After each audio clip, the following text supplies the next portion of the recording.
শুভ সকাল। আমার নাম পূর্ণা সাহা। আমি দ্বিতীয় শ্রেণীতে পড়ি। আজকে আমি তোমাদের একটি গল্প শোনাবো। আমার গল্পটির নাম বুদ্ধিমান পাখি ও শিকারী। একদিন এক শিকারী ছোট্ট একটি পাখি ধরলো। পাখিটি খুব বুদ্ধিমান ছিল। বুদ্ধিমান পাখিটি শিকারীর খুব প্রশংসা করতে লাগলো।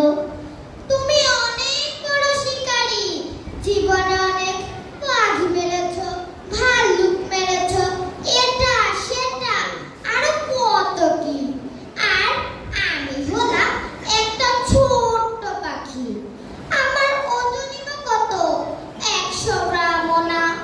আমাকে খেয়ে তুমি কি মজা পাবে? আমাকে খেলে তো তোমার পেটও ভরবে না। তার চেয়ে বরং আমাকে ছেড়ে দাও।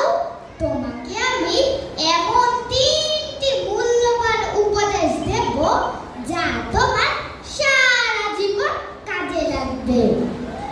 এমন ভাবে সে কথাবার্তা বলছিল যে শিকারীর মন নরম হয়ে গেল।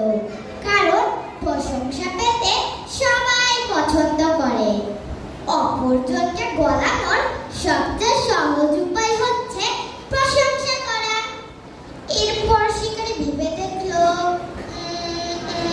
ঠিকই তো, এত ছোট পাখিকে তো কোনো লাভ নেই। তার চেয়ে ভালো হবে শুনি পাখিটা কি বলতে চাই।